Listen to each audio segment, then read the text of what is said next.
Aloha kakayaka kako. Welcome to the hearing on the House Committee on Agriculture and Food Systems.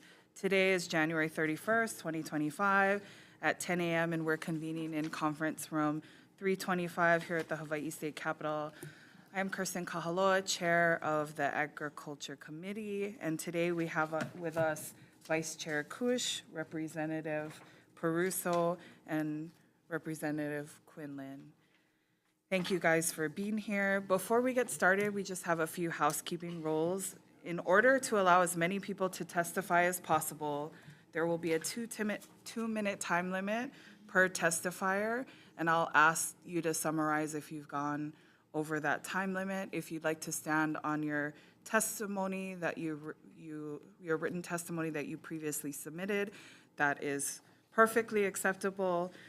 Because we must adjourn by noon for our floor session, not all testifiers may have the opportunity to testify. In that event, please know that your written testimony will be considered by the committee and has been received and filed. Please keep yourself muted if you're on Zoom and joining us virtually, and your video off while waiting to testify and after your testimony is complete. The Zoom chat function will allow you to chat with the technical staff only. Please use the chat function for technical issues only. If you are disconnected unexpectedly, you may attempt to rejoin the meeting. If disconnected while presenting testimony, you may be allowed to continue if time permits. Please note that the House is not responsible for any bad internet connections on the testifier's end. In the event of a network failure, it may be necessary to reschedule the hearing or schedule a meeting, reschedule the decision-making meeting as well. In that case, an appropriate notice will be posted.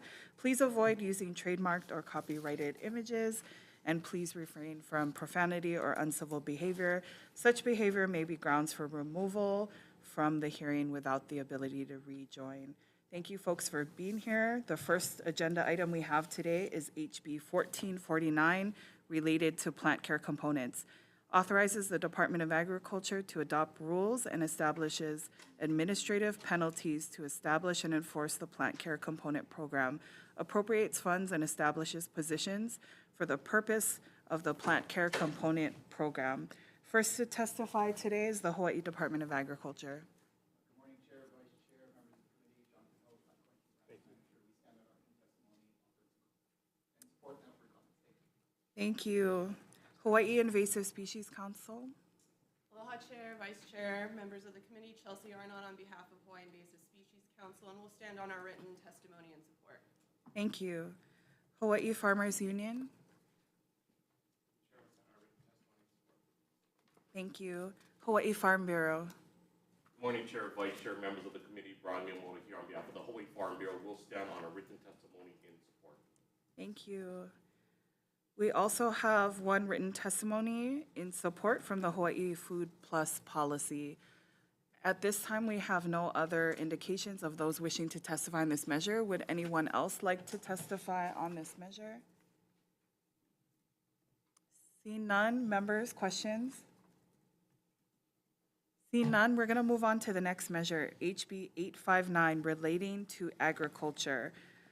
Establishes an agricultural crime prevention program within the Department of Agriculture to provide grants, education, administrative enforcement, and other services for the benefit of the state's agricultural industry. Clarifies, creates, and strengthens laws regarding crimes and violations related to agriculture or agricultural lands and hunting on private agricultural lands. Establishes clear distinctions between administrative and criminal penalties, appropriates funds. First to testify on this measure is Hawaii Department of Agriculture. Good morning, Chair, Vice Chair, members of the committee. Cedric Gates here on behalf of the Department of Agriculture. We stand on our written testimony in support of this measure. We just wanted to clarify and make a correction to our testimony in paragraph 5. We wanted to mention that the funds that are deposited in the existing certification services revolving fund, if we could correct that to the Agriculture Crime Prevention Fund instead. Thank you. Thank you.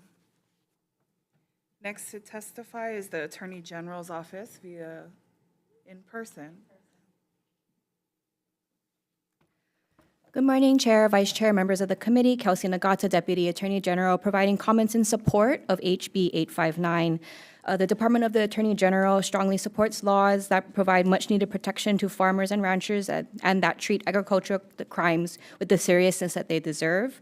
We wish to note that the bill is entitled relating to agriculture, and we understand that certain provisions are intended to apply to hunting on particular agricultural lands, and we have provided written comments regarding that issue in our written testimony. I'm available for any questions. Thank you.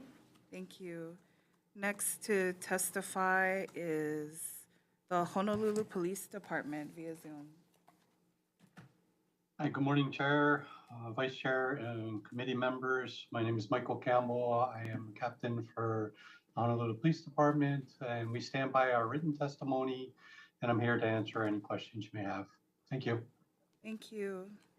We also have Hawaii Cattlemen's Council on Zoom. Thank you, Chair, Vice Chair, members of the committee. Nicole Galassi on behalf of the Hawaii Cattlemen's Council. We submitted our testimony with comments. We are absolutely in support of efforts to curb ag crimes. However, this was a very large and complex bill, and it does merit a more thorough review as it'll impact our cattle producers. HCC does have a working group that's committed to going through this in detail to offer meaningful comments on the amendments. But we weren't able to do that in the short time frame we had to review it for this committee hearing. For example, some amendments is that we should allow for freeze branding as well, for DC-44s to be electronically submitted. We also noticed that in some areas, the fines were actually reduced to a petty misdemeanor from a misdemeanor. So we are committed to looking through this and looking at the implications more thoroughly.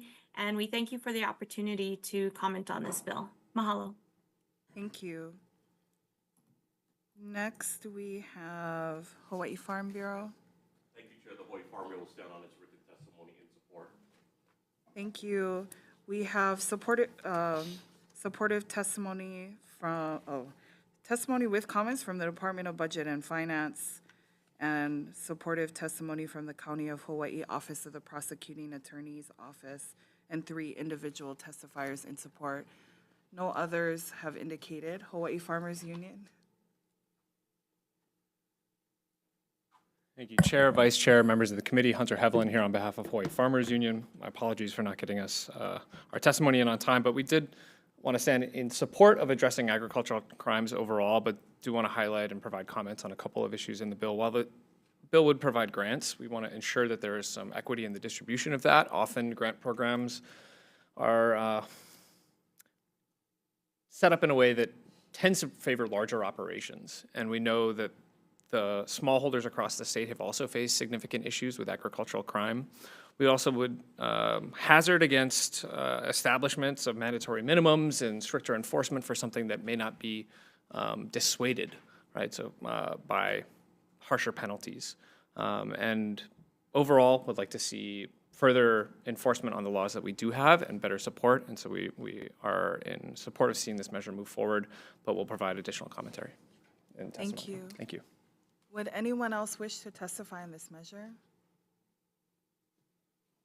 Members, any questions? Vice Chair? Thank you, Chair. Department of Agriculture.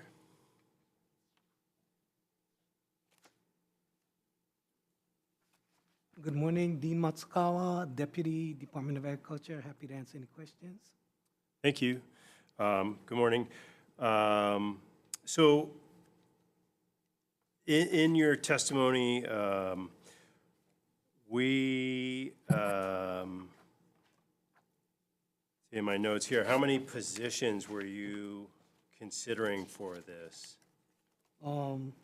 We can get back to you on the exact number, but the positions that were stated, I think like one, chief and stuff. I think we would start out fairly small to roll it up, so we wouldn't be looking at like large numbers at this point. I think we would want to kind of get the program going and then see what kind of manpower needs we would need now. But I would think it'd be fairly more on the lower side right now. Okay, let me just see page 68. So it looks like 3, well, it just has a blank. grant chief, supervising brand inspector positions for each county, so. Yeah, I'd probably like one in each position, and then I think the line people would be more, but we'd probably come in to fill that. Okay. As we get the program rolling out. Okay, and then what about, of course, that's going to drive your annual costs and your FTE positions. Is there any other administrative costs associated? Initially, I think we're gonna stick it in the quad division, the quality assurance division, so some of that oversight and budgeting type of things will be handled by them, so I don't think that would be so much. It would be more like travel and operating costs, so. Okay. And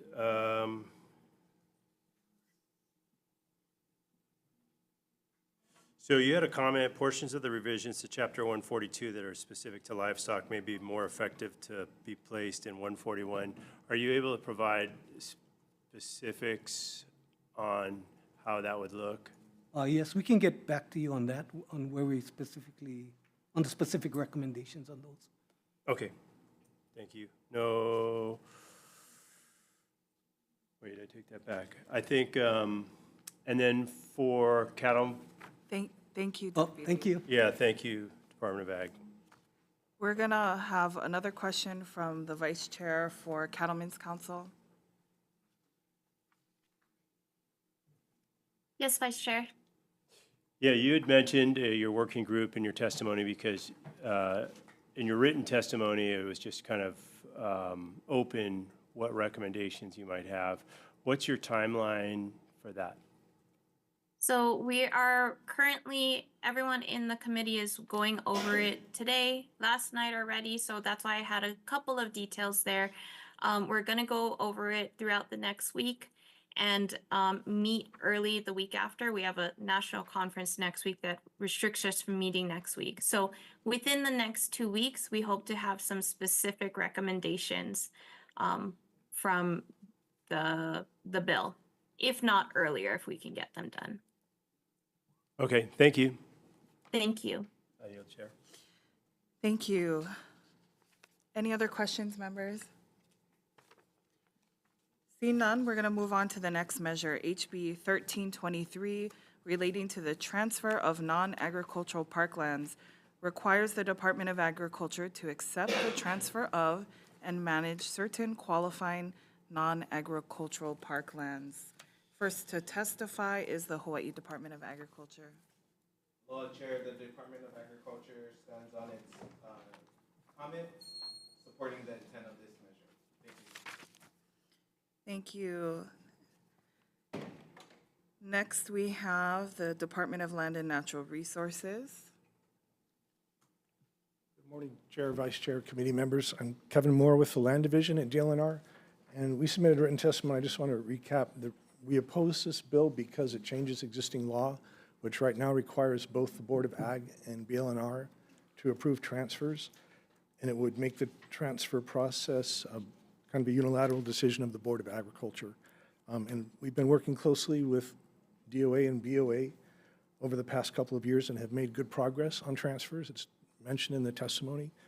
And just to correct our testimony, we talk about some large pasture leases that have been in discussion for transfer, but have not been approved by the Board of Ag yet. But we just learned that this Wednesday, 4 of those large leases were approved for transfer by BOA. And of the large leases on that list, I think we're okay with transferring 1, and we oppose 1 and are looking to split 2 of them. So part would go to DOA and part would be retained by DLNR. Thank you. Thank you. We also have more testimony from DLNR. Emma Ewan. Is there additional, do you want to testify in person or just utilize your written testimony? Or compass the whole department? Gotcha. Also, in opposition, also Department of Land and Natural Resources, Russell Suji in opposition. Hawaii Farm Bureau.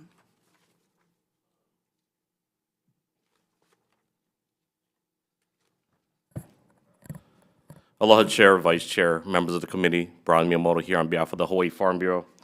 You have our written testimony in support. We've been submitting written testimony in support for about 20 years, it seems.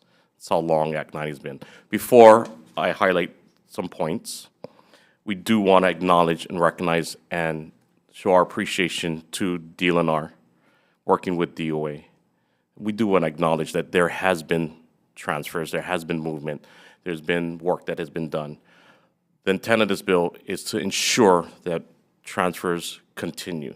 We don't think there are a lot left, a lot more leases left. We don't want to see the work that's been done being considered by DLNR to be it. So again, the bill's a little bit more difficult, I think, for DLNR, but we want to ensure that these lands that are productive agricultural lands that are helping achieve the goals that we want, doubling food production, farm to school, farm to families, want to be able to achieve these goals and keep these lands in ag production. So again, we are in strong support. We appreciate the legislature's support over the years.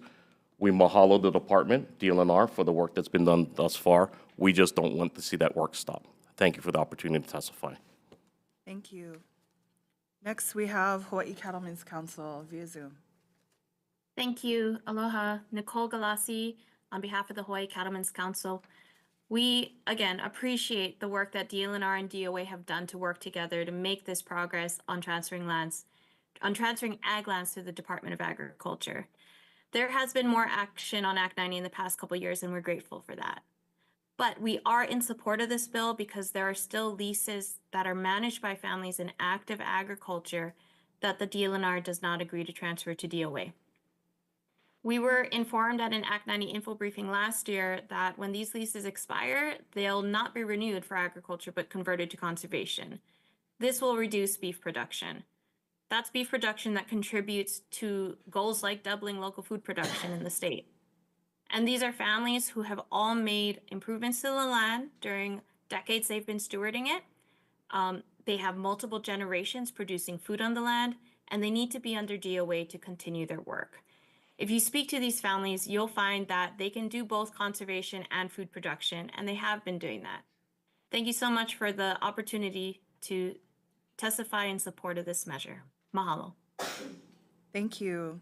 We also have an individual testifier, John Gordines, in person.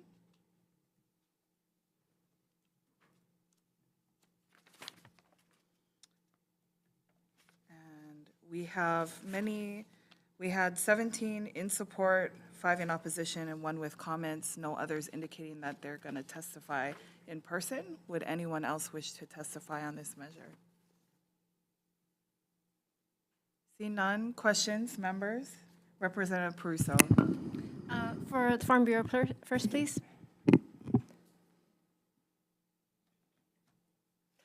So do you have reason to believe that the process has slowed over the past year or two? Brian Miyamoto here on behalf of the Hawaii Farm Bureau. Thank you, Representative. As you heard, the Hawaii Cattlemen's Council, there are leases out there which we believe are not going to be able to be transferred. So maybe slowing may not be the right phrasing. We think that they don't want to transfer some of these leases that we want, that we believe should be in the Department of Agriculture. We don't understand why. Again, our ranchers can do food production as well as conservation. So we are pushing for kind of these last set of leases to get over to the Department of Agriculture that have more favorable lease terms so that we can continue to grow agriculture. Thank you. May I ask an additional question? Yes. DLNR?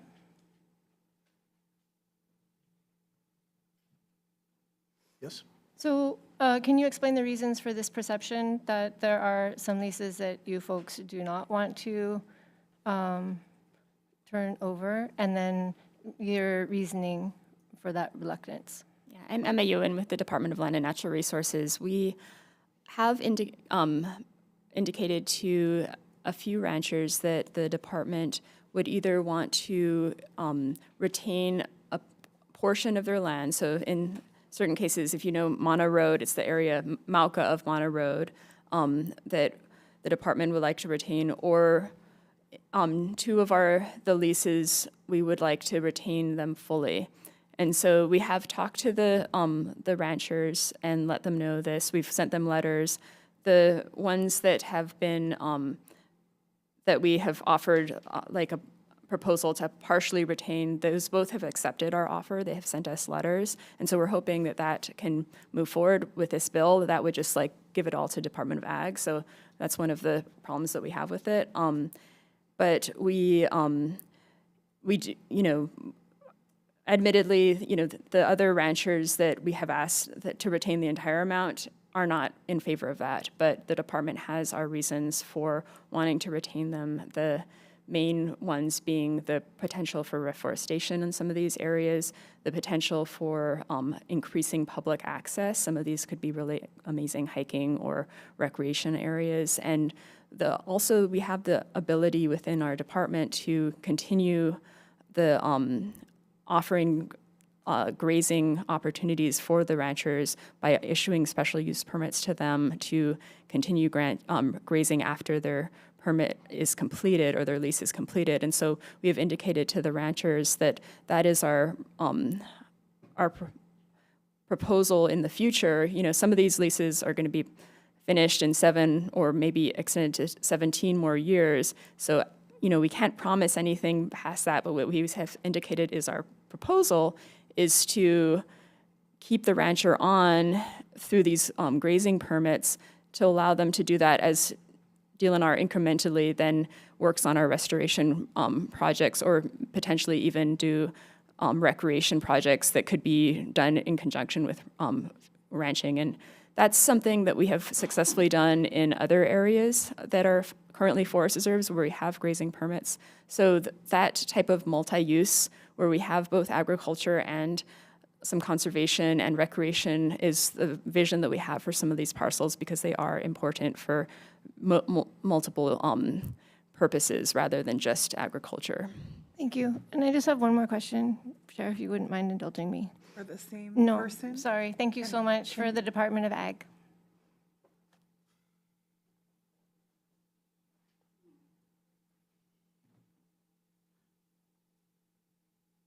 Morning, Dean Matsukawa, Department of Agriculture. Hi, thank you. So my question it has to do with capacity, and anytime I see mandates with respect to the relationship between two departments and shifting responsibilities from one department to another, we have seen in other subject areas, especially biosecurity, the Department of Ag is really struggling. So I am concerned about the department's capacity to, I'm wondering if your diminished capacity is also contributing to difficulty or slowdown in these conversations. We're doing our due diligence, and like you say, we are challenged with a lot of vacancies. However, if the lands do come over, we would beef it up because we understand how important for these farmers and ranchers to get these lands under their control. They're investing a lot of money, and to go on a revocable permit is very troublesome for them or problematic for the farmers. So we would do it to support the farmers and ranchers, which we are tasked to do in the state constitution. But revocable permits have been used in the past. They're pathway that's been used in the past, Yes, correct? yes. Okay, But thank you. it's problematic. Why? It's not, because they have to put in water lines and troughs like that. And a lot of times the water comes from the Mauka areas and is brought down to the lower levels by gravity-fed systems. Right. So they need the upper lands for the reservoirs and the water catchment to So bring to the it's about- bottom. So if you take the top and you're asking them to put in all this money to put in all this infrastructure on a revocable permit, it becomes very problematic for them because they got to fence the lands too, to keep the cattle within their area, and that's significant cost per foot to put in. So it's very, very expensive for the farmers, and that's why the revocable permits are problematic for them. So would you say that, I'm so sorry, Chair, but just one more question. Would you say that that this is really a question around the control of water? No, it's not. It's not. Okay. It's just the overall whole Okay. system. Yeah, because as hunters go in and everything else. And if they damage the systems or whatever, the ranchers got to go up and fix. Okay, the thank you so lines and much. stuff. Thank you Yeah, so much, Chair. thank you. Thanks. I have a question for DLNR, not okay. you. Thank you, Deputy.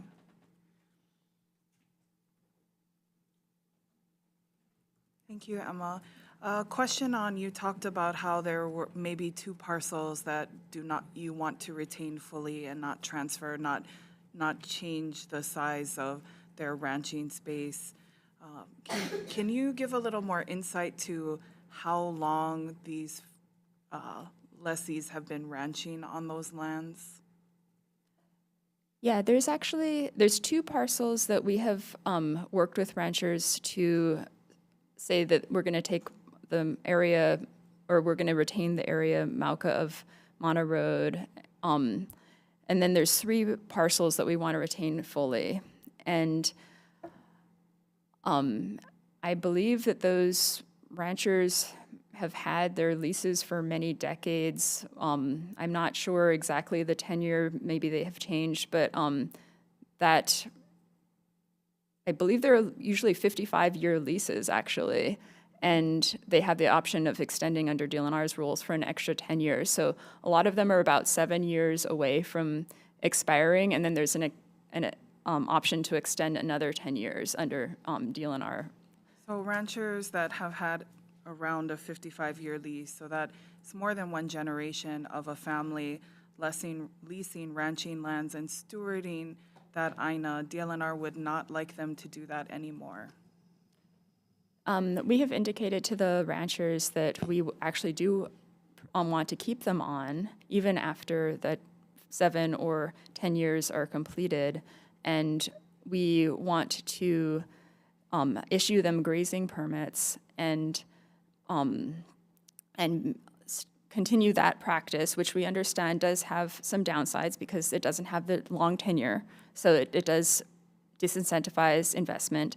But the benefit that we see for the public, because this is public lands, is that we want to include public access in some areas. We want to include native forest restoration in areas, and some of these areas are very prime for those types of activities. And so that's our mission, to serve the public purpose in multiple ways while keeping these ranchers on the land as well. So that's, well, of DLNR's full portfolio of conservation lands, what percentage of your lands are in active reforestation, and what percentage of those lands do have public access? Why are these parcels versus anything else in your portfolio that you can give more public access when there's an active lease doing active stewardship? It may not be in conservation in the way that DLNR would like it mandated to, but your portfolio is very large. These ranching lands are not that big in totality of your entire portfolio. Why not do reforestation on lands that are not being reforested in your portfolio? The lands that the Division of Forestry and Wildlife manages are almost entirely open for public access, and some of these areas are, like for instance, an area on Maui. The lease that we're hoping to continue managing and allow public access to would be the only public access that then gives opportunities to hike to a whole nother 6,000 or so acres of forest reserve land that is currently landlocked. And maybe the only way to hike up this large area of Leeward Haleakala. And what's important to us is not necessarily the acreage or areas, it's the actual resources and value of a particular property. And some of them have amazing hiking and recreation opportunities because they might be very scenic or just have very amazing resources, and others might also have just the right soils and climate for koa reforestation, while you might point and say, like, we're not doing reforestation in all these other areas, but they might be covered in lava. So it's all about what the resource has, and these areas we've identified and been very specific to target and have prioritized where the resource is the most promising for reforestation or recreation.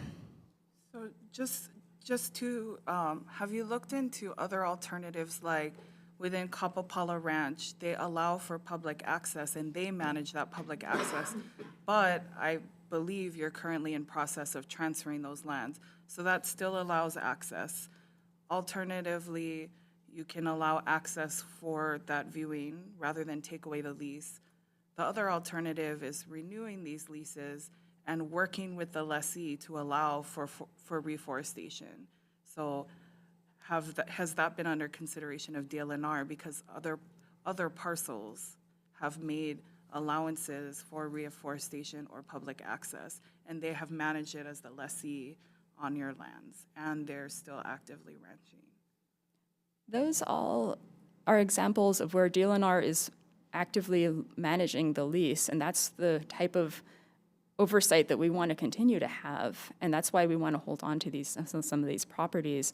And so these arrangements that we're talking about are made possible by this DLNR oversight, and we believe that under Department of Ag, we would not have that direct oversight and ability to work with these ranchers on and encourage them to allow public access, or to, we'll have absolutely no leverage on reforestation. So while we could offer the ranchers the opportunity to get our technical support, we want to be able to be a little bit more involved in that as well and actively manage these areas, have them under our jurisdiction. Thank you. Members? Yeah. Yes. Representative Quinlan. Hi, Emma. My question is actually about the capacity or ability of DLNR to manage the recreational areas that it currently has under its jurisdiction. And I asked the question, I mean, if you want to open up new recreational areas, will you have the resources to actively manage them? Because I have a forest preserve in my district, and I probably get more phone calls about issues in that forest preserve than almost any other issue in my district. We've got mountain bikers building enormous 50-foot-long jumps and features, unpermitted structures, raves. A young woman lost her life at a New Year's Eve party there recently. So I'm not seeing really any management of the existing recreational areas. So how could we justify opening up new recreational areas? Well, I think that there's some of the problems that we have with our recreational areas are overuse, and by opening up new areas, it could potentially reduce and kind of spread out the use of certain areas. And we also do actively manage a lot of our areas to various degrees and have very active management, say, of like Manoa Falls and that sort of thing. And so, yes, we need more help, but we also recognize that some of these areas we just want to open them up to the public too, and don't, and there might be unmaintained aspects of it, but we believe to have in general open public use of these public lands, and people take their own risks to access these. And so rather than shutting them all down, we are hoping to increase our capacity and keep them open to allow public use. I don't think anybody's suggesting shutting them down. What Yeah. I'm suggesting, what you seem to be suggesting is that because we're doing a bad job of managing the recreational areas we have now, if we open up more of them, that'll spread out the bad job? No, I think that for instance, on Maui, that's one of the areas that we really want to open up. There's just very few open hiking areas that are available for the public, and we hope to give more options. And I take pride in the management that we do, and I understand it could be more, and everyone could do more, but I feel like that's not a reason to prevent us from managing additional areas. In fact, we are able to get we've gotten actually some private donations, large multi-million-dollar private donations on Maui specifically for increasing natural area or access for Na'alahele. So we've been pretty successful in some areas, in some islands, being able to like beef up the trail and access program. I want to be clear. I think Yeah. that State Parks is actually a fantastic organization, and I have a lot of faith in the administrator. But what I'm suggesting is that before we open up new recreational areas, we take a look at all of their budget codes. We make sure that we're offering a salary commensurate with the financial realities of today. We staff up the division, and we don't put the cart before the horse. But thank you. Okay. Thank you, Representative. Emma, one follow-up question. Has there been an alternative if DLNR would not like to move this particular parcel, working with the rancher, instead of just on a grazing plan where they have challenges putting any infrastructure, to do a land swap on other DLNR lands? Because to follow the law of Act 90, it says to transfer the land in that particular parcel that is a ranching lease. But if you do not want to, meaning the department, has there been any discussion? And again, these ranchers have put in generations of infrastructure, so this is not the alternative that they would want to see. But if DLNR would really like to keep this particular parcel, are they willing to look at something else in their portfolio and land swap and work with the rancher and the Department of Agriculture to make that identification?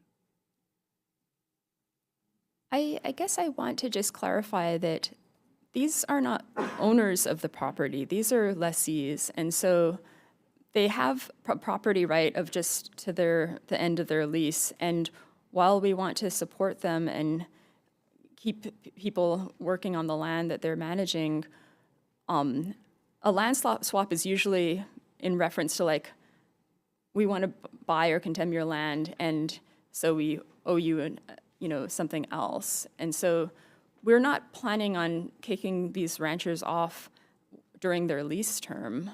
That's, as we mentioned, from 7 to 10 years from, or 7 to 17 years from now. And so I believe that we could definitely be open to offering and working with these ranchers to look at other parcels that are available in the department's land. So yes, but I just want to make it clear that it's not as if when their lease is over, they'll have a certain like legal right for a swap, is what I'm saying. Well, Yeah. just to make a comment, in technical terms, they do, if you had followed the laws of Act 90 in 2003, those lands would have been transferred to the Department of Agriculture, and the Department of Agriculture would be renewing their leases quickly. So the thought is they would have access to those lands for a longer lease term if Act 90 has been followed and completed. So here we are getting towards the end of their leases. Their leases would have been renegotiated by the department if Act 90 was completed. So here we are. So saying that their lease term is almost done and we may not want to renew is not the intention of the law currently standing for Act 90. So I just want to make that very clear from our position. I believe that the law says that both the Board of Land and Natural Resources and the Department of Agriculture both mutually agree, and that is what the Act 90 Working Group also recommended, is to keep that dual approval mechanism because of the two resources. So our understanding is that we are carrying out the law of Act 90 and the purpose of Act 90 as it is written. And in some cases, there are some areas that maybe the boards might reject, and some areas that the boards will accept. So that's our understanding. Thank you. Members, any questions? Sure. Yes, Vice Chair Kush. For Emma, DLNR, thank you for your answers. How many, so you mentioned the two leases on Mana Road, and how many other, and the one in South Maui, sounds like, how many leases are you looking at not continuing in totality, like the number of leases? Well, okay, there's 2 on Mana Road that we're hoping to split. Yeah, that I understand. And then there's 2 more on Mana Road that we want to keep in completion, plus the Maui one. So 3 that you want to retain. Yeah, three that we want to retain fully. And I guess to answer your question, we don't have the legal authority to extend their lease after 17 years. We've asked the legislature to provide that, but it's not currently under our rules to allow that further extension. So once that 17 years is completed, we have to go back to public auction. And so while when we've asked the ledge to give us the same authority as DOA, we haven't succeeded in those requests. And so that was something that we had proposed, is the ability to extend it further, but currently now we just can't. So it's not a question of does DLNR want to keep their leases going. It's more a question of we just can't legally do it past 17 years currently. Okay, and then how many total acres are you of those 3 lots, those 3 leases? What ballpark acreage? Ooh, I would guess it's around 7,000 acres total, but don't quote me on that. Okay, no, I'm Yeah. not. I'm just Yeah. trying to get a frame of Yeah. reference here. Are we talking Yeah. 200 or 7,000? Vice Chair, we can get you a list. Okay, thank yeah, you. yeah. And then my last question is regarding Kapapala. That is a lease you guys are going to retain, or it's going to go to the Department of Ag, or it's already happened? The rancher proposed to us that DLNR retain 7,000 acres of that, or approximately, I don't know, 40,000 acres, or it was a very large amount, be kept by the DLNR. And so both the Board of Ag and the Board of Land and Natural Resources have approved transferring everything besides that 7,000 acres to Department of Ag. We retain the 7,000 and it becomes a forest reserve. And the easements will remain for access? Yes. So that's something that you've worked through with DOA? Yeah. Mm-hmm. Thank you. Yeah. No further questions. Thank you, Vice Chair. Any other questions? Members? We will move on to the next bill, HB 912, relating to the Agribusiness Development Corporation, appropriates funds to offset the debt for the Waiahole water system. First to testify today is the Agribusiness Development Corporation.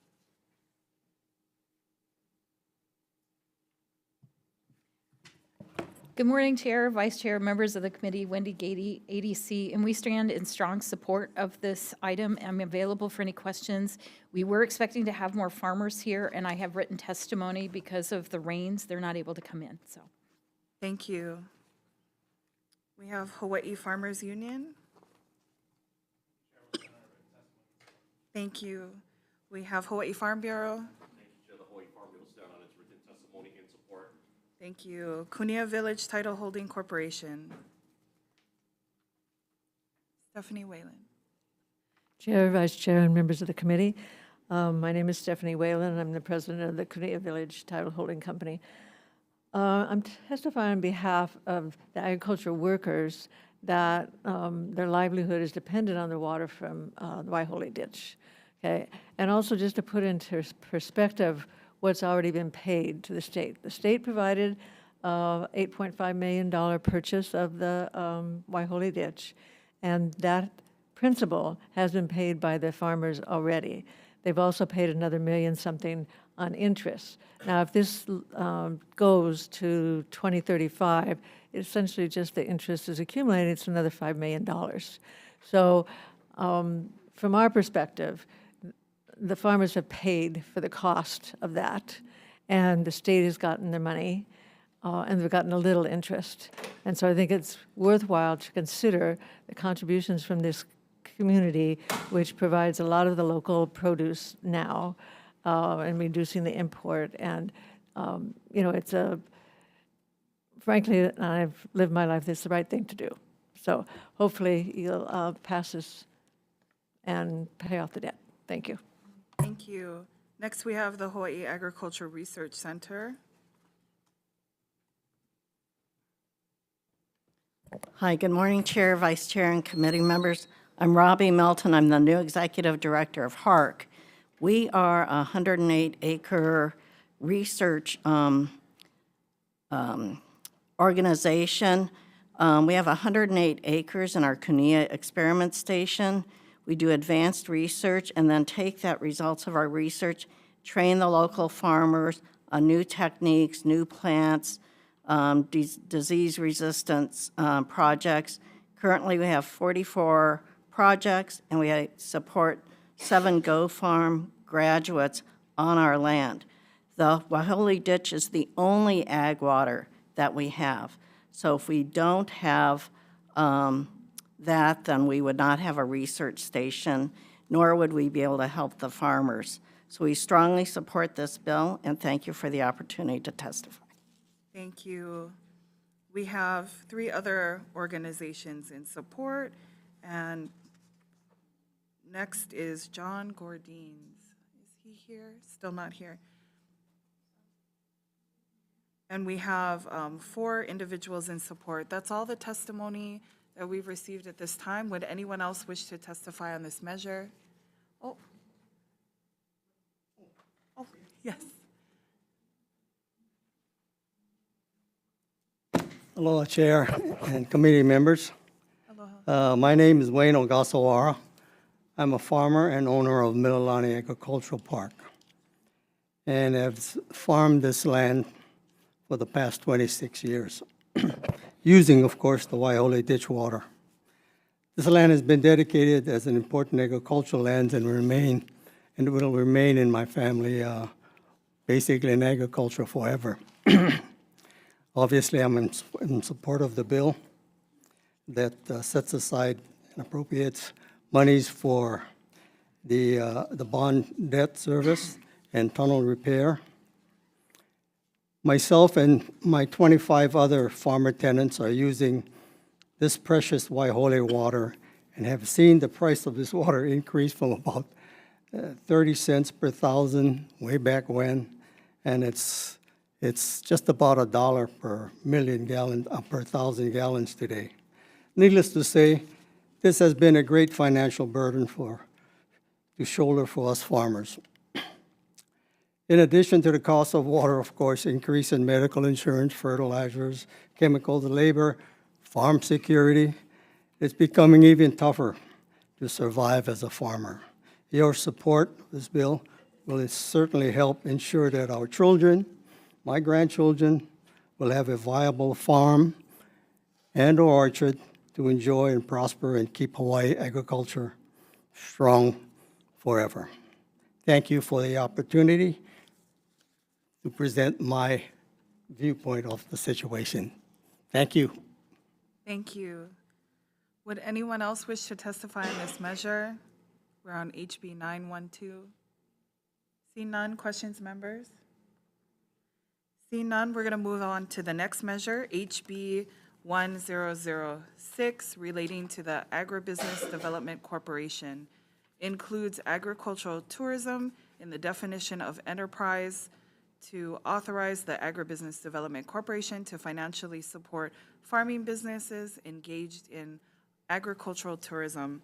First to testify on this measure is the Agribusiness Development Corporation. Good morning, Chair, Vice Chair, members of the committee. We stand in strong support, and I wanted to point out this is an initiative and an ask by our licensees. And they're asking specifically for this to be added and amended to our statute so that the board can create policies, plans, and parameters for operating safely for everyone. I'm available for questions. Thank you. We have DBED in support. Hawaii Farm Bureau. Thank you, Chair. The Hawaii Farm Bureau will stand on its written testimony in support. Thank you. Hawaii Farmers Union. Thank you, Chair. Hawaii Farmers Union testified and has submitted written testimony in support of this measure, but would like to respectfully request hearing for HB 189, which would increase the requirements that counties would need to adopt for governance of agricultural tourism. We've seen in many places across the state where the cart may lead the horse, where it seems like the tourism should maybe be recognized as the primary activity on the land. And so while we support and recognize agricultural tourism as a critical mechanism for some farm operations to remain viable in the face of high property taxes and operating costs, we want to ensure that that activity is accessory and secondary, not the primary use. Thank you. Thank you. Next, we have Hawaii Cattlemen's Council on Zoom. Thank you, Chair, Vice Chair, Nicole Galassi on behalf of the Hawaii Cattlemen's Council. We stand on our testimony in support. Mahalo. Thank you. And we have 2 other individuals in support. Would anyone else wish to testify on this measure? See none, members, questions? Representative Pruso. I think my question is for ADC.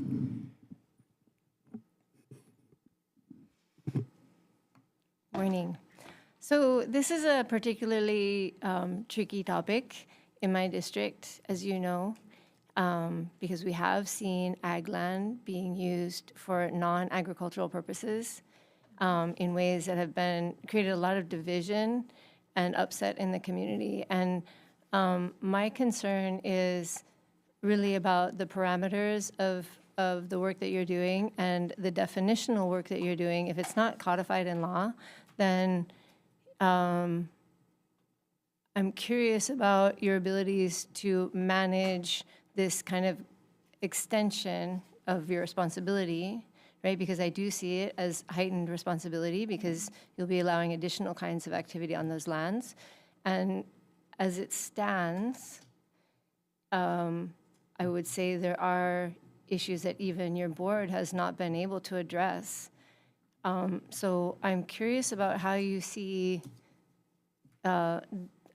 addressing that conflict on one hand, and then kind of moving forward to really making this kind of additional revenue access possible for the farmers who will be on ADC land, because I think that is, legitimate and important.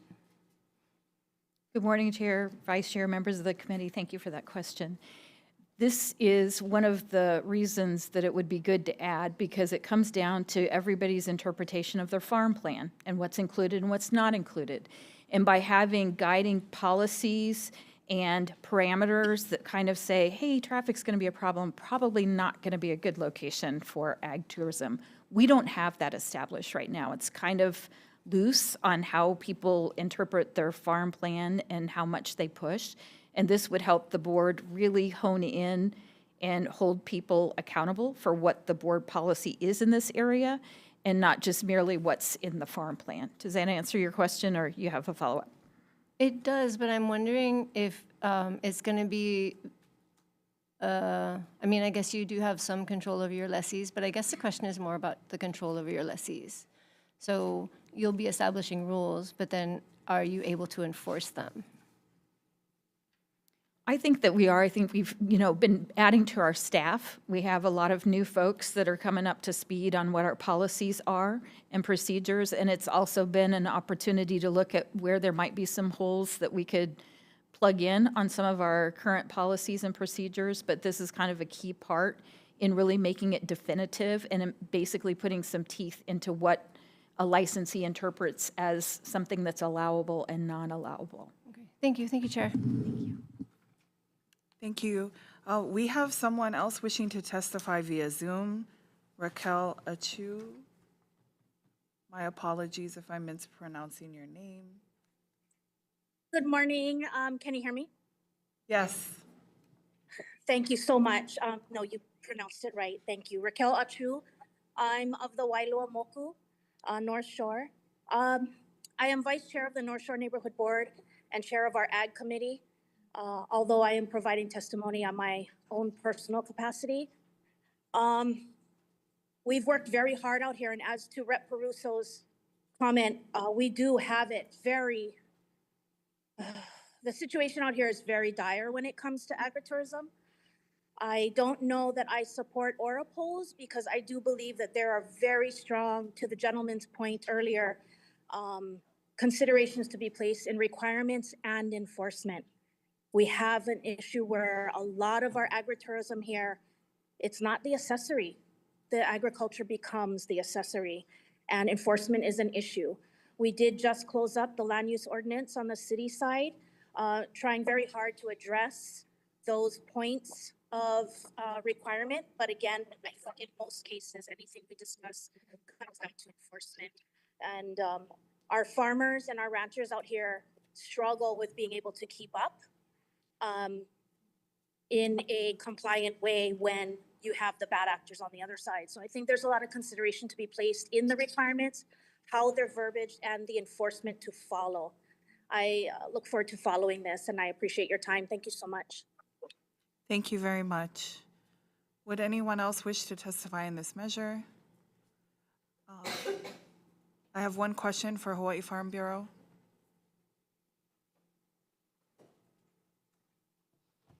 Brian, can you please address potentially how adding tourism or enterprise in basically passing this piece of legislation would help farmers that are lessees in the portfolio of the ADC? Brian Miyamoto, Hawaii Farm Bureau. Thank you, Chair. Thank you for the question. This legislation is just basically allowing ADC's tenants to participate in ag tourism. It's something that I think most of us do support. Hawaii Farm Bureau supports agritourism. It's value added. Farmers and ranchers, their margins are razor thin. This allows them to generate some income. However, there needs to be rules. There needs to be safeguards. And so this bill's in addressing that. I think Hawaii Farm Union addressed it. Chapter 205, right, which allows, in the permissible use 4.5, allows agritourism. But a county needs to have ordinances in order to enact ag tourism in a particular county. City and County of Honolulu just went through an almost 3-year land use update, which did strengthen protections against agritourism. One, I think, is 51% of your arable, your farmable land needs to be in farm production. So again, to the point of many of the testifiers, ag tourism is a privilege. Agricultural production is the primary use, so ag tourism needs to be secondary and accessory. So there are some protections. We need more enforcement. You hear it all the time. The county has difficulty enforcing their zoning laws, but there are protections. So we're just, I wouldn't say leveling the playing field, but allowing our producers to have some extra level of success, be it through value added through manufactured or value added through farm tours or other activities that are ag tourism related that can bring in additional revenue, can help with their ag production, their crop production, but also can do education and outreach. So we believe it's a good thing. Do there need to be safeguards? Absolutely. Counties are responsible for zoning, right? It's already in our state law. Can we tighten up the state law? Quite possibly, Chapter 205. Can we tighten up the county zoning laws and land use ordinance? Absolutely. This bill is not addressing it. It's just saying, hey, ADC licensees and tenants, we think that you should be allowed to do agritourism also within the confines of the current law at the state and county level. Thank you, Chair. Thank you, Brian. Members, any questions? Oh, yes, Representative Pruso. And please stay there because my question is for you. So I hear you saying that we could strengthen state law, and I agree. I think that's important. And I'm wondering then if we pass this legislation and I guess ADC would then have to, if they had already drafted rules, would need to go back and revise those rules to account for the strengthened language in state law. Is that kind of your understanding of the situation? Or they would just have to, because they will have, most likely have issued contracts or leases on the basis of those rules. So, Representative, maybe that question should be for ADC, if that's okay. Or unless Brian, are you speaking? Because you wanted to talk Thank about, you, Representative. Chapter 205. You the- said Chapter 205, so I was like, yay. Their tenants are going to have to abide by whatever the state law is or county ordinances. So it could, I'm not ADC, I don't write the licenses, but it could be if you want to do ag tourism, you need to be in compliance with whatever state, county, or even federal laws are in regards to ag tourism. I'm not sure how complex it really needs to be. That's might be the same with what Department of Ag does or any other private landowner does as far as with their lessees. They need to comply with whatever the current law and standards are. Thank you. Thank you so much, Chair. Does that answer? You want to ask the It does. EDC? I was hearing him defer to the counties, and I really wanted to assert the role of the state. Perfect. Thank you. Members, any other questions? Noting no other questions, we will move on to the next measure. HB 1334, relating to meat donation, exempts the donation of wild game meat, including access deer, to a charitable, religious, or nonprofit organization to needy persons from certain laws regarding the inspection and transportation of meat. First to testify on this measure is the DLNR.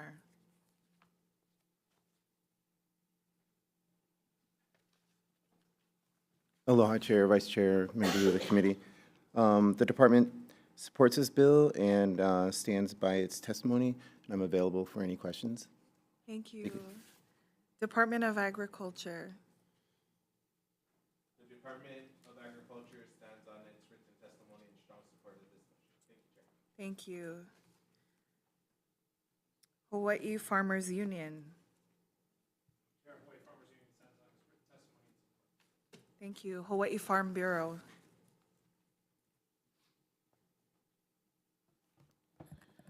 Chair, Vice Chair, Representative Peruso, Brian Miyamoto here on behalf of the Hawaii Farm Bureau. You have our written testimony and support. We absolutely support this. This serves a couple of purposes.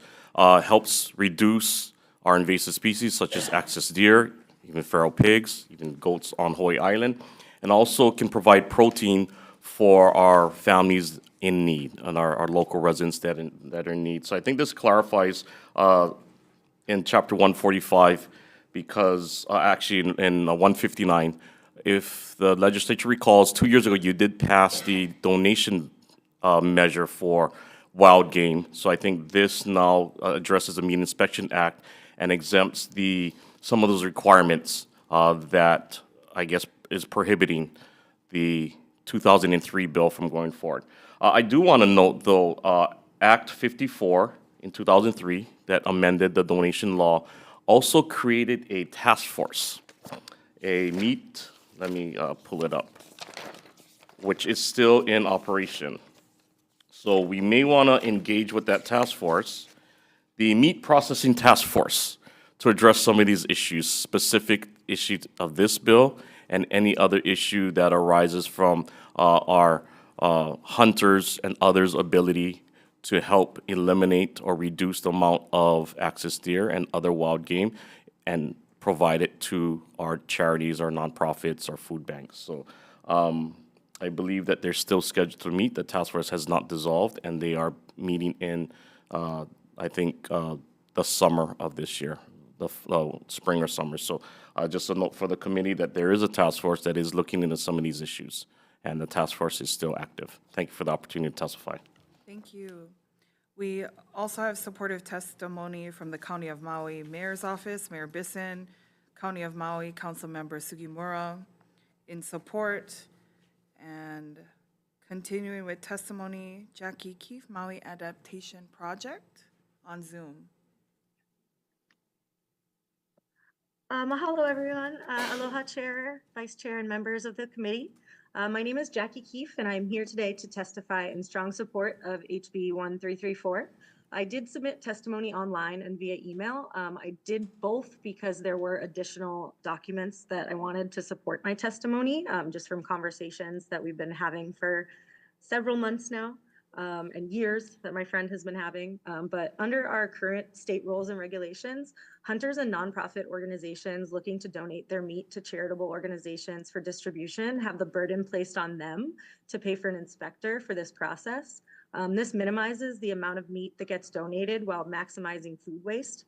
Federal law does not mandate this, and many states have developed specific rules around these donation programs.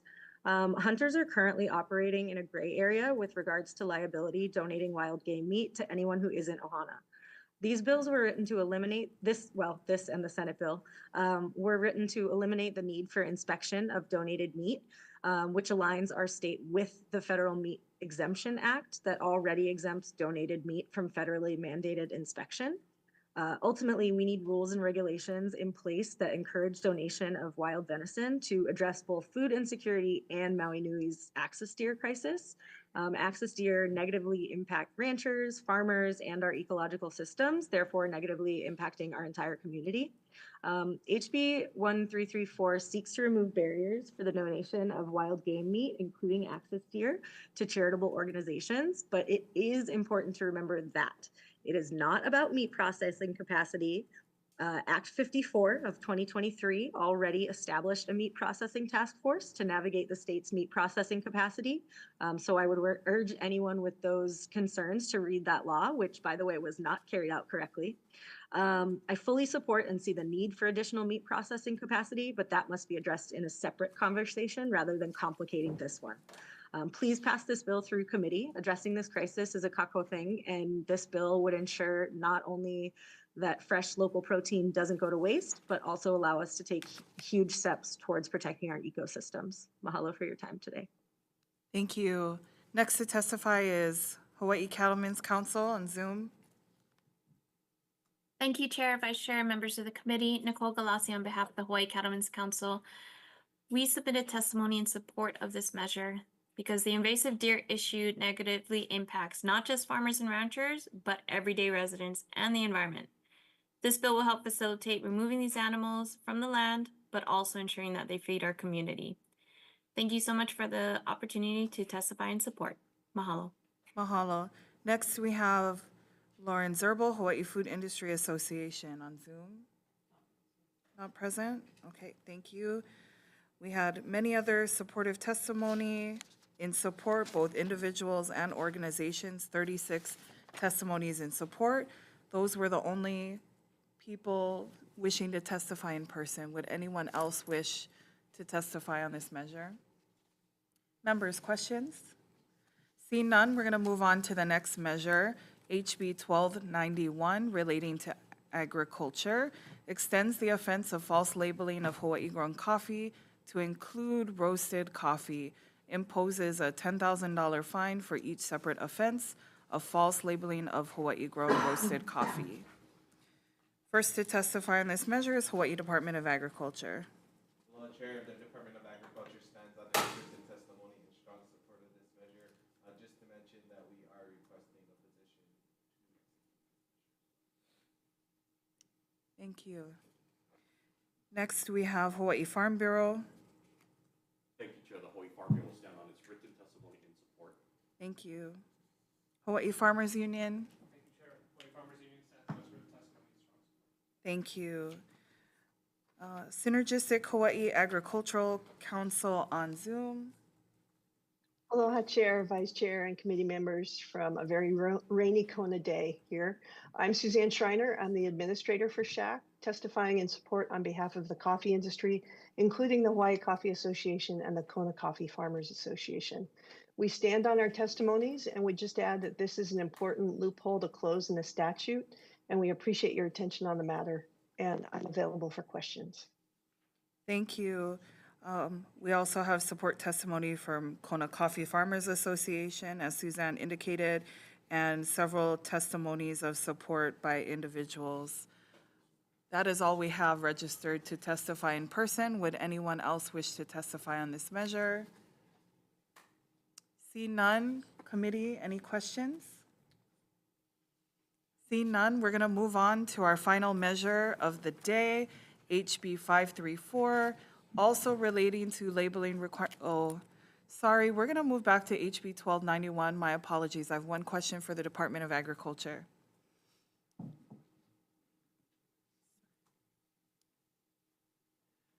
Sorry about that. Good morning, Chair, Vice Chair, members of the committee. Thank you for the question. Yeah, so my question is, there was... I'm Richard Cohen, by the way, Program Manager for Measurement Standards. Thank you.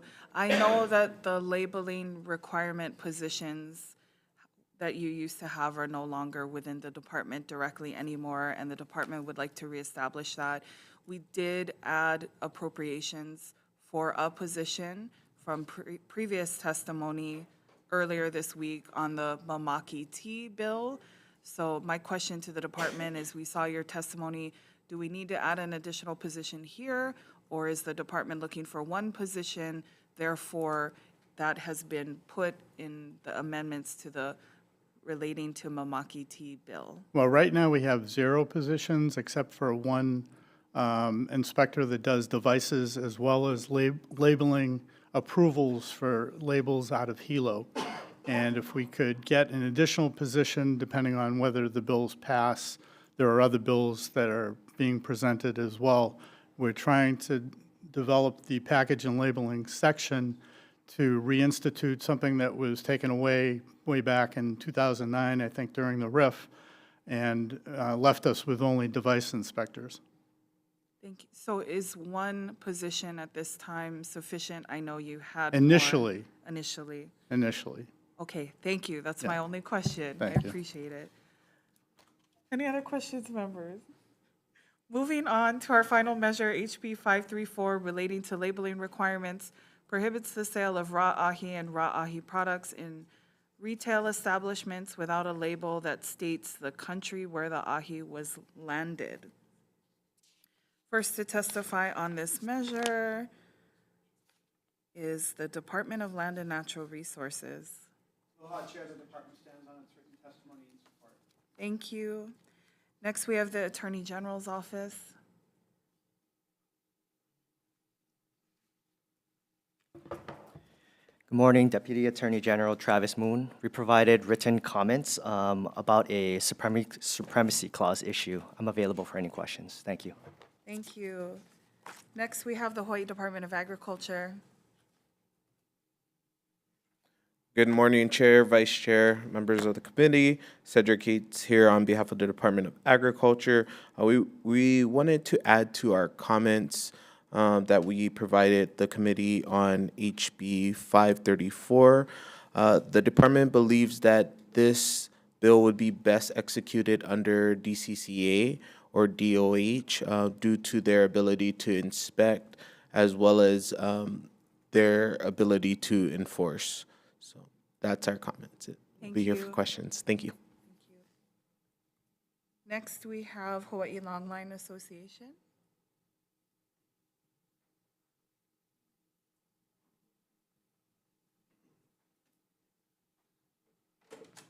Aloha, Chair, Vice Chair, Rep. Peruso. Eric Kingma, Executive Director of the Hawaii Longline Association, which is definitely in support of this bill. We believe for too long, consumers have not been provided information on the country of origin of the poke they buy at retail, especially at the poke fish counter. And simply the bill provides, country of origin and really where the ahi poke comes from. Today is Friday. There's probably going to be 20,000 pounds of ahi poke sold today for pauhana, and 90% of that is foreign imported, carbon monoxide treated, and previously frozen. There's also very little demarcation in the poke counter at retail on the product. It's either labeled previously frozen or fresh. And sometimes it's not even labeled at all to distinguish those things. If the bill goes forward, it's not going to prohibit the importation or the sale of this foreign imported gas-treated ahi.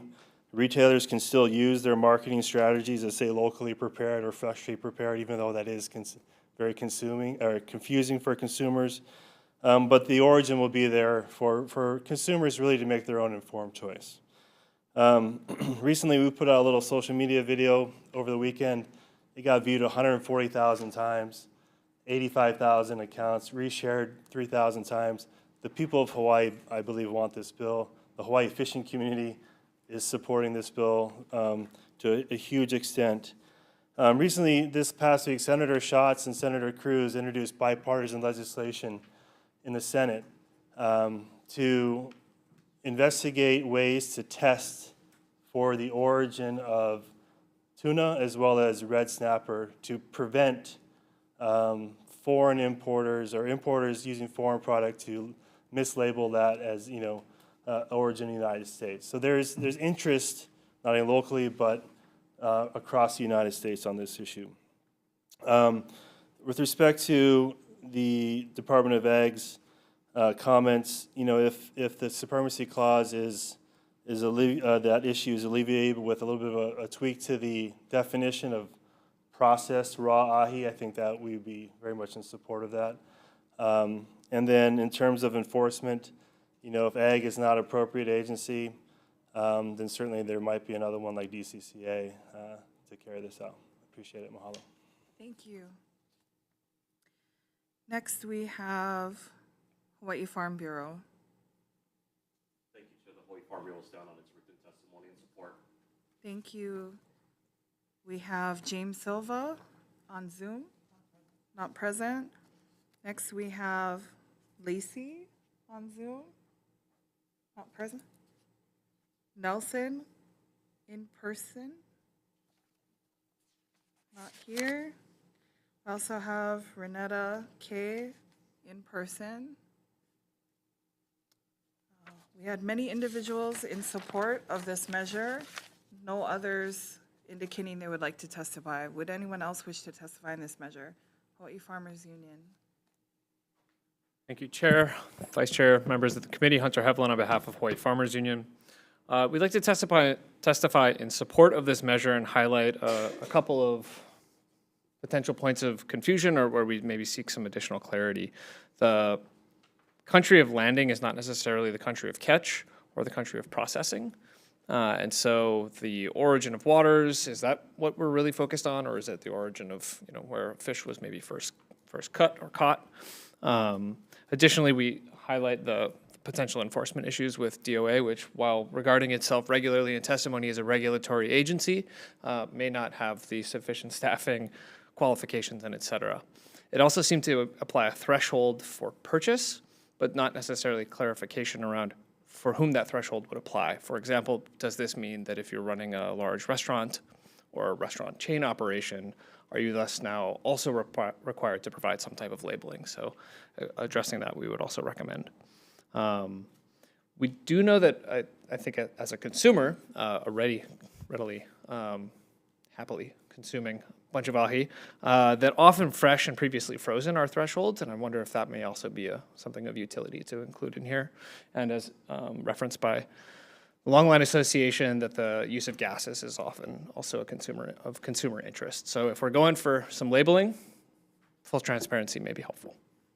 Thank you. Thank you. Would anyone else wish to testify in this measure? Members, questions? Representative Peruso. I have a question for the AG.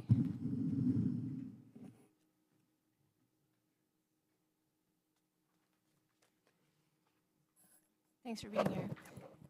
The way I read your testimony is that essentially we would have to pretty significantly redraft this bill so that we're not even addressing the question of raw ahi, but only that of processed ahi. Is that correct, or am I misreading your testimony? Deputy Attorney General Travis Moon, that's correct. It's currently, raw ahi is currently regulated by federal regulation. Excuse me, the country of origin labeling for raw ahi is regulated by a federal regulation. That's why that federal regulation would preempt this bill. Okay. If that raw ahi language was kept in the bill. Thank you. Yep. Thank you so much, Chair. Any other questions, members? See none, we're going to take a short recess before decision making.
We're reconvening the hearing on agriculture and food systems, and we're moving to decision-making. So when we return to the top of the agenda on HB 1449 relating to plant care components, we're going to continue the conversation and pass this bill with amendments, and we'd like to take the Hawaii Department of Agriculture's amendments. We do want to make sure that we put the positions that were indicated in their testimony and put that in the standing committee reports. And we do have a few tech amendments for clarity, consistency, and style, and to continue the conversation on this bill as it makes its way towards finance. We want to defect the date to July 1, 3000. Members, any comments, questions? Seeing none, Vice Chair, move for the vote. Thank you, Chair. Voting on HB 1449, Chair recommends to pass with amendments. Chair and Vice Chair vote aye. Representative Lowen. Aye. Representative Peruso. Aye. And Representative Quinlan. Aye. Okay. Chair, your recommendation is adopted. Thank you, Vice Chair. Moving on to HB 859 relating to agriculture. We need to work with the AG's recommendations relating to strengthening the preamble so that the constitutionality of the title, when we speak about hunting is related to agriculture, and so is trespassing, and we just need to tighten up that language so it matches with the title of our bill. We still need some technical amendments for clarity, consistency, and style. We are going to defect the effective date to July 1st, 3000 to continue the conversation. And we want to clarify the blank appropriation amounts and put those in our standing committee reports and Hawaii Department of Agriculture. We're going to take those minor corrections and recommendations as well. Members, any questions, concerns? See none. Vice Chair for the vote. Thank you, Chair. Before we go to that vote, and my apologies, I neglected to mention Representative Ward is absent and excused from the prior vote, and the same for the next votes unless he appears. Okay, going on to, We are clarifying that for HB 1449. 1449. And now we will go back to HB 859.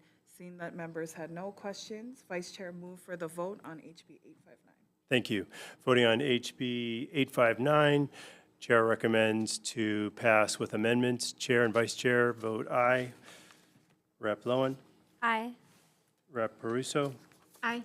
Representative Quinlan. Aye. Okay. Measure recommendation is adopted. Thank you, Vice Chair. We're now moving to HB 1323 relating to the transfer of non-agricultural parklands. We're going to keep the discussion going on this and pass with amendments. We would like to put just general tech amendments for clarity, consistency, and style, non-substantive, and defect the date to July 1, 3000. Members, any questions, comments?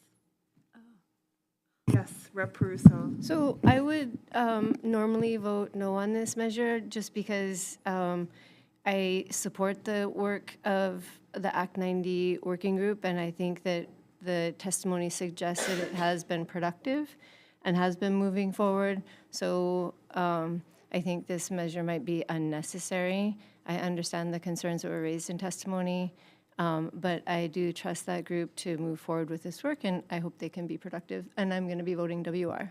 Thank you. Any other members? Thanks. Yeah, thanks, Chair. I appreciate your work on this, and I know you're going to work on addressing everyone's concerns. I've consistently had issues with this for the past decade plus, so I'm going to WR in it as well. Thank you. Thank you. And noting that, yes, this has been a difficult conversation since 2003, and so we're just going to continue the conversation, understanding the depth and breadth of work we need to do on this and Act 90. So, members, any other further questions, comments? Seeing none, Vice Chair for the vote. Thank you, Chair. We are voting on HB 1323. Chair recommends to pass with amendments, noting Representative Ward's absence. Representative Lowen? Representative Peruso? With reservations. Representative Quinlan? Aye. Okay. Chair, your measure is adopted. Thank you, Vice Chair. Moving on to HB 912 relating to the Agribusiness Development Corporation. We would like to continue the conversation and move this bill forward. We are going to blank all the appropriations and notate the numbers on the appropriations and no, there's no FTEs on this. In the Standing Committee report, we are going to have some tech amendments for clarity, consistency, and style, and defect the date to July 1, 2000. Members, any questions, comments? Seeing none, Vice Chair for the vote. Thank you, Chair. Voting on HB 912, Chair recommends passing with amendments. Noting Rep. Ward's absence, is there any members voting with reservations or no on this measure? Seeing none, measure passes, is recommended, Chair. Thank you, Vice Chair. Moving on to HB 1006, relating to the Agribusiness Development Corporation. We are going to move this bill forward with tech amendments, just some non-standard changes for clarity, consistency, and style, defect the date to July 1, 3000. Members, any questions, comments? Yes, Representative Peruso. Sorry. So just, as reflected in my questioning earlier, I do have some concerns about the expansion of allowable activity on ADC lands, given that we are already experiencing difficulties in that area. So for that reason, I'll be WR in this bill. Thank you. Any other further comments? With Representative Peruso's comments, I will put in the Standing Committee report that the ADC will still have to amend rules, and this gives the tools to further the conversation, but doesn't necessarily just open up for agricultural tourism without the rules in place from the ADC. Seeing no other questions or comments, Vice Chair for the vote. Thank you, Chair. Voting on HB 1006, Chair recommends to pass with amendments, noting Representative Ward's absence. Is there any members voting with reservations or no? Are you going to vote? With reservation or no? Okay. The measure is approved, adopted. Thank you, Vice Chair. We're voting on 1006, right? Yes. Yeah, Correct. so I already said it was WR. Okay. Sorry, my apologies. All right. Just wanted to double check while we did the vote. Can you repeat and restate her vote for the record? I'll go through it. Voting on HB 1006, Chair recommends to pass with amendments, noting Representative Ward's absence. Chair and Vice Chair vote aye. Representative Lowen. Aye. Representative Peruso. With reservations. Noted. Representative Quinlan. Aye. Okay. Chair, your recommendation is adopted. Thank you, Vice Chair. Great job. Moving on to HB 1334. Okay. That was no sarcasm whatsoever. HB 1334, relating to meat donations. We do need to strengthen this statute to fully effectuate the intentions of the last bill that we passed several years ago to make it easier for hunters to donate wild game meat to help feed people in need and address biosecurity threats to access deer on Maui. So we want to continue the conversation and move this bill forward. We will do tech amendments for clarity, consistency, and style, and defect the date to July 1, 3000. And that is it. Members, any questions or comments? Seeing none, Vice Chair for the vote. Thank you, Chair. Voting on HB 1334, Chair recommends to approve with amendments. Chair and Vice Chair vote aye. Noting Representative Ward's, absence. Is there any members voting with reservations or a no vote? Seeing none, the recommendation is adopted, Chair. Thank you, Vice Chair. Moving on to HB 1291 relating to agriculture. We're going to continue the conversation with this bill, create a House Draft 1. We will add tech amendments needed for clarity, consistency, and style, defect the date to July 1, 3000. We are going to add language to clarify that each act to false labeling is a separate offense. That's on page 2, lines 8 and 9, to include language on page 4. We also notice that we need to just check the definition and update the definition of roasted coffee. It's pretty much correct, but we're going to make it a little more specific in the language of the definition. And we're going to add a savings clause, and that will be all, members. Any questions or concerns? Seeing none, Vice Chair for the vote. Thank you, Chair. Voting on HB 1291, Chair recommends to pass with amendments. Chair and Vice Chair vote aye. Noting Representative Ward's absence, any members voting with reservations or no? Seeing none, Chair, the recommendation is adopted. Thank you, Vice Chair. Last measure, HB 534, relating to labeling requirements.